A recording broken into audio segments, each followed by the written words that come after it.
Karena dalam hal ini banyak orang keliru yang mengatakan bahwasanya apa saja yang kita lakukan itu adalah perbuatannya Allah.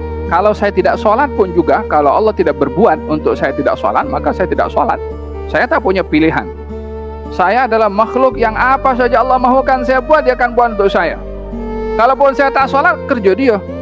Kalau dia mahu saya sholat, pasti saya sholat. Ada orang berkata demikian. Ada atau tak ada? Ada. Kononnya dia sudah sampai kepada ilmu haqiqah. Haqiqah kepala otak, tak sholat. Kaifada? Menisbahkan ilmu yang begitu tinggi, ilmu haqiqah, dengan cara pemahaman yang salah, yang batil, fahaman syaitan. Beberapa waktu yang lalu, katanya ada orang yang dia mempunyai ilmu seperti ilmunya Nabi Khidir. Maka dia mendakwa punya ilmu seperti Nabi Khidir, sehingga hal-hal mungkar yang dilakukan olehnya itu orang yang tengok dia melakukan mungkar, tapi hakikatnya bukan mungkar. Dia mencabuli muridnya sendiri, atau dia melakukan hal yang mungkar dengan pakaian agamanya. Ini adalah ilmu yang kamu tidak tahu. Ini adalah ilmunya Nabi Khidir yang orang tidak tahu. Orang pun percaya juga, murid-muridnya. Faham dong? Supaya difahami dengan sahih berkenaan dengan ilmu haqiqah. Seseorang itu tidak boleh lepas daripada sifat yang sudah Allah Subhanahu wa ta'ala jadikan semula jadi pada manusia itu sendiri. Sifat keinginan dan sifat menolak, suka, tidak suka, itu sifat yang ada pada manusia. Dan tidak boleh lepas manusia dengan sifat itu. Kalau tidak, manusia tak punya pilihan dengan sifat itu.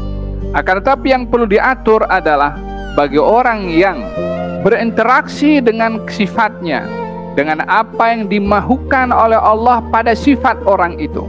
Hatta terkadang apa yang diinginkannya berlaku di luar keinginannya, dan yang tidak diinginkannya berlaku berlawanan dengan sifatnya yang tidak menginginkan. Orang tak mau miskin, Allah kasih dia miskin. Orang tak mau kaya, Allah kasih dia kaya. Orang minta sehat, Allah kasih dia sakit. Berlawanan dengan apa yang diinginkannya. Melihat dalam kata-kata ini kita berinteraksi dengan kita punya keinginan, kita berinteraksi dengan kita punya sikap, kita berinteraksi dengan sifat yang Allah dah letakkan semula jadi pada diri kita sendiri. Itulah untuk kita boleh sampai kenal kepada Allah atau ma'rifah kepada Allah Subhanahu wa ta'ala. Jika aku sayang pada dia, ini kata Allah lah dalam hadits qudsi, jika aku sayang pada dia, kuntu sam'ahu, aku pendengarannya, alladzi yasma'u bih, yang dia manusia itu mendengar. Dia bukan menggunakan pendengarannya Allah. Mana boleh Allah digunakan pendengarannya sementara dia Tuhan? Apa maksudnya Allah mengatakan aku telinga, aku mata, aku tangan, dan aku kaki? Mungkin sebagian orang mengatakan macam-macam. Mana Allah mengatakan kaki? Allah pada kaki manusia. Secara zahirnya akan menjadi muskilah kalau dipahami seperti itu. Maksudnya manusia tetap akan menggunakan sifatnya pada pendengaran untuk mendengar, tapi pendengaran sesuai dengan apa yang Allah mahukan dia mendengar. Manusia akan menggunakan matanya untuk melihat, tetapi sesuai dengan apa yang Allah mahukan pada dirinya untuk menggunakan matanya. Sehingga daripada sekian banyak sesuatu yang diboleh didengar oleh telinga, dan segala sesuatu yang boleh dilihat oleh mata, yang tak semuanya baik dan tak semuanya tidak baik, dia boleh memilih yang mana yang baik, bukan karena sedap untuk didengar. Alhamdulillahi Rabbil Alamin, salatu wassalam ala ashrafil anbiya'i wal mursalin, Sayyidina Muhammadin wa ala alihi wa sahbihi ajma'in, wa ba'du. Qala al-imam Ibn Ata'illah Sakandari fi kitabih al-hikam, nafa'ana Allahu bihi wa bi'ulumihi fid darain, amin.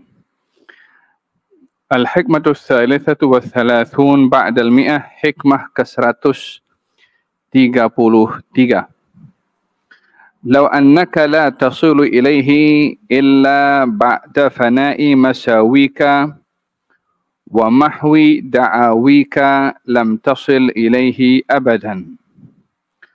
Walakin idza arada an yusilaka ilaihi ghatta wasfaka biwasfihi wa na'taka bina'tihi fawasalaka ilaihi bima minhu ilaika la bima minka ilaihi. Ini apa? Nak paham kata-katanya karena diulang beberapa kali. Karena terkadang orang paham lafaz tak paham maksud. Karena terlalu dalamnya makna yang ada pada lafaz. Katanya begini. Andai kamu tidak boleh sampai kepada Allah dengan ma'rifah, dengan kenal, merasa dekat, itu maksudnya sampai kepada Allah. Sampai kepada Allah maksudnya kita dekat dengan Allah, mempunyai ma'rifah, hubungan yang kerohanian yang indah dengan Allah, kemantapan dalam keyakinan dengan 3 peringkatnya, ilmu yaqin, ainul yaqin, dan juga haqqul yaqin. Itu yang dimaksudkan dengan ma'rifah. Lau annaka la tasilu ilaihi, jika atau andai sesungguhnya kamu tidak boleh sampai kepada Allah, yakni kenal kepada Allah, dekat dengan Allah, melainkan dengan fana, dengan hilangnya masyawika, keburukan-keburukan kamu, wa mahwi da'awika, atau terhapusnya dakwahan-dakwahan kamu. Ini kalau orang mau menyangka saya boleh sampai kepada Allah setelah saya fana daripada diri saya sendiri, daripada sifat saya, atau setelah fana hilang daripada saya sendiri, dakwahan-dakwahan saya, lam tasil ilaihi abadan, maka kamu tak akan sampai kepada Allah selama-lamanya kalau itu pemahaman kamu. Kalau kamu ingin sampai kepada Allah dengan rasa fana daripada dirimu sendiri, yakni dari keinginannya, sifatnya, maka kamu tak akan sampai kepada Allah. Kalau cara memahaminya kamu begitu. Walakin idza arada an yusilaka ilaihi, tapi kalau Allah yang berkehendak untuk menyampaikan kamu kepada Dia, bukan lagi kamu yang ingin sampai, tapi Allah yang mahu membimbing kamu untuk sampai kepada dirinya, maka ghatta wasfaka biwasfihi, Allah akan menutupi sifat kamu dengan sifatnya Allah. Wa na'taka bina'tihi, dan Allah akan menutupi sikap kamu dengan sikapnya Allah. Ini susah namanya. Fawasalaka ilaihi, dan Allah akan membimbing kamu untuk sampai kepada zatnya dengan apa? Bima minhu ilaika, dengan apa yang akan Allah beri kepada kamu. La bima minka ilaihi, bukan daripada apa yang kamu boleh buat kepada Allah. Kalau kamu mendakwa ingin sampai kepada Allah dengan rasa fana daripada sifat-sifat kamu, maka kamu tak akan sampai kepada Allah.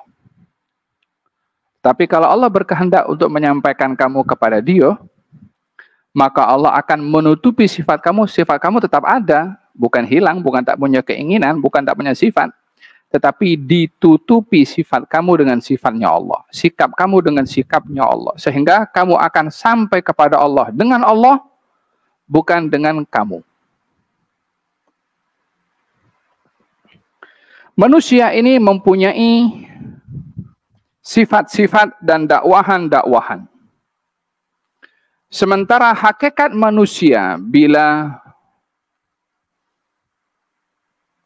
meletakkan ketergantungannya kepada sifatnya untuk dia sampai atau memiliki sifat tersebut dengan dirinya, maka pada hakikatnya dia telah menyekutukan Allah dengan dirinya sendiri. Kalau manusia itu mengatakan saya punya keinginan, bukankah dia secara tanda petik ya, bukankah dia juga menjadi syirik kepada Allah? Karena Allah juga maha berkehendak dan berkeinginan. Jadi kalau Allah maha berkeinginan, siapa boleh menyaingi Allah pada keinginannya? Tapi adakah manusia boleh mengatakan, saya tak punya keinginan? Mana ada manusia tak ada keinginan? Mana ada manusia tidak punya kehendak? Mana ada manusia tidak mempunyai sifat-sifat yang kalau diyakini oleh dirinya itu adalah haknya atau miliknya, maka dia akan syirik kepada Allah Subhanahu wa taala. Manusia memberi, dia mengatakan saya memberi. Bukankah yang maha memberi Al-Wahhab itu adalah Allah Subhanahu wa taala? Bukankah dia syirik kepada Allah kalau mengatakan saya memberi kepada si fulan? Dengan demikian sifat yang ada pada manusia ini, bila ingin sampai kepada Allah, saya tak mahu punya keinginan. Tak ada manusia yang tak punya keinginan. Jadi kalau dia mau meyakini saya ingin sampai kepada Allah dengan menghilangkan segala sifat-sifat yang ada pada diri saya, maka tak akan sampai kepada Allah karena manusia identik dengan sifatnya. Dan itulah ciptaan Allah pada manusia itu sendiri. Tetapi ini yang pertama. Bahagian pertama supaya kita paham bagaimana kita sampai kepada Allah Subhanahu wa taala, karena dalam hal ini banyak orang keliru. Yang mengatakan bahwasanya apa saja yang kita lakukan itu adalah perbuatannya Allah. Kalau saya tidak sholat pun juga, kalau Allah tidak berbuat untuk saya tidak sholat, maka saya tidak sholat. Saya tak punya pilihan. Saya adalah makhluk yang apa saja Allah mahukan saya buat, dia akan buat untuk saya. Kalaupun saya tak sholat, kerja dia. Kalau dia mahu saya sholat, pasti saya sholat. Ada orang berkata demikian. Ada atau tak ada? Ada. Kononnya, dia sudah sampai kepada ilmu hakikah. Hakikah kepala otak, tak sholat. Kaifada? Menisbahkan ilmu yang begitu tinggi, ilmu hakikah, dengan cara pemahaman yang salah, yang batil, fahaman syaitan. Macam mana dikatakan dia sampai kepada ilmu hakikat dengan ilmunya syaitan? Faham? Ada orang punya keyakinan seperti itu. Beberapa waktu yang lalu, saya tak perlu sebut namanya lah, katanya ada orang yang dia mempunyai ilmu seperti ilmunya Nabi Khidir, yaitu mengetahui hal yang tidak diketahui seperti mana tidak diketahui oleh Nabi Musa. Apa yang berlaku di masa akan datang. Maka dia mendakwa punya ilmu seperti Nabi Khidir, sehingga hal-hal mungkar yang dilakukan olehnya itu orang yang tengok dia melakukan mungkar, tapi hakikatnya bukan mungkar. Seperti mana Nabi Musa nampak Nabi Khidir melakukan membunuh budak kecil, melubangi perahu yang sedang menumpangkannya. Itu kan perkara yang secara zahirnya adalah perkara yang salah, perkara yang mungkar. Dia mencabuli muridnya sendiri, atau dia melakukan hal yang mungkar dengan pakaian agamanya. Ini adalah ilmu yang kamu tidak tahu. Ini adalah ilmunya Nabi Khidir yang orang tidak tahu. Orang pun percaya juga, murid-muridnya pun percaya. Faham dong? Supaya difahami dengan sahih berkenaan dengan ilmu hakikah. Maka dalam hal ini berbicara tentang bahagian yang pertama, yaitu seseorang itu tidak boleh lepas daripada sifat yang sudah Allah Subhanahu wa taala jadikan semula jadi pada manusia itu sendiri. Sifat keinginan dan sifat menolak. Suka, tidak suka. Itu sifat yang ada pada manusia. Dan tidak boleh lepas manusia dengan sifat itu. Kalau tidak, manusia tak punya pilihan dengan sifat itu. Kalau tak punya sifat itu. Akan tetapi yang perlu diatur adalah bagi orang yang berinteraksi dengan sifatnya, dengan apa yang dimahukan oleh Allah pada sifat orang itu. Hatta terkadang apa yang diinginkannya berlaku di luar keinginannya, dan yang tidak diinginkannya berlawanan dengan sifatnya yang tidak menginginkan. Orang tak mau miskin, Allah kasih dia miskin. Orang tak mau kaya, Allah kasih dia kaya. Orang minta sehat, Allah kasih dia sakit. Orang minta sakit, Allah kasih dia sehat. Berlawanan dengan apa yang diinginkannya. Walihada, dalam kata-kata ini kita berinteraksi dengan kita punya keinginan, kita berinteraksi dengan kita punya sikap, kita berinteraksi dengan sifat yang Allah dah letakkan semula jadi pada diri kita sendiri. Itulah untuk kita boleh sampai kenal kepada Allah atau ma'rifah kepada Allah Subhanahu wa taala. Oleh sebab itu dikatakan dalam hadis qudsi, Allah Subhanahu wa taala berfirman, "Wala yazalul 'abdu yataqarrabu ilayya bin nawafil hatta uhibbah." Hambaku itu beramal mendekatkan diri kepada aku sehingga aku sayang pada dia. Jika aku sayang pada dia, ini kata Allah lah dalam hadits qudsi. Jika aku sayang pada dia, kuntu sam'ahu, aku pendengarannya. Alladzi yasma'u bih, yang dia manusia itu mendengar. Dia bukan menggunakan pendengarannya Allah. Mana boleh Allah digunakan pendengarannya sementara dia Tuhan? Aku pendengarannya ketika dia manusia mahu mendengar. Aku penglihatannya ketika manusia itu mahu melihat dengan pandangannya. Aku tangannya yang manusia itu mahu menggunakan tangannya. Aku kakinya, kata Allah, yang manusia itu mahu menggunakan kakinya. Apa maksudnya Allah mengatakan aku telinga, aku mata, aku tangan, dan aku kaki? Mungkin sebagian orang mengatakan macam mana Allah mengatakan kaki? Allah pada kaki manusia secara zahirnya akan menjadi muskilah kalau difahami seperti itu. Maksudnya manusia tetap akan menggunakan sifatnya pada pendengaran untuk mendengar, tapi pendengaran sesuai dengan apa yang Allah mahukan dia mendengar. Manusia akan menggunakan matanya untuk melihat, tetapi sesuai dengan apa yang Allah mahukan pada dirinya untuk menggunakan matanya. Sehingga daripada sekian banyak sesuatu yang boleh didengar oleh telinga, dan segala sesuatu yang boleh dilihat oleh mata, yang tak semuanya baik dan tak semuanya tidak baik, dia boleh memilih yang mana yang baik, bukan karena sedap untuk didengar. Suara itu mungkin sedap didengar dan telinga itu boleh menikmati indahnya suara.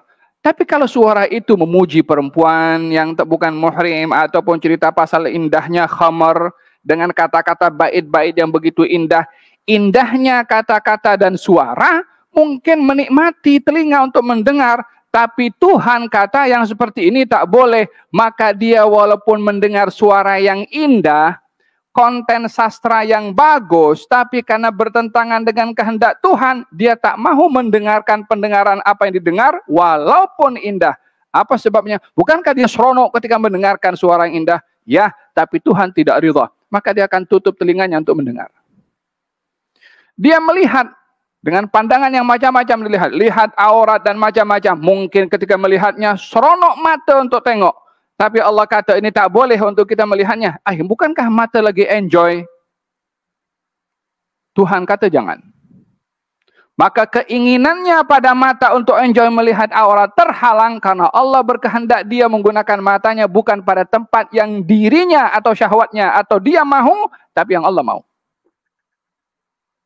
Nah, ini orang yang dikatakan orang yang sampai kepada Allah Subhanahu wa taala. Sama juga pada tangannya, sama juga pada kakinya, sehingga tidak digunakan kaki ini dan tangan. Dia gunakan kakinya atau menggunakan tangannya. Hal-hal yang mudah dia boleh menggunakannya, hatta kepada hal-hal yang haram. Tapi tak akan gunakan tangannya disebabkan oleh karena sifat yang ada pada tangan, sifat yang ada pada kaki, sifat yang ada pada mata, sifat yang ada pada telinga digunakan olehnya dengan apa yang Allah mahu, dengan sifat yang Allah mahu kepada dia untuk menggunakannya, bukan kepada dirinya yang ingin menggunakan pada mata, telinga, tangan, dan juga kaki.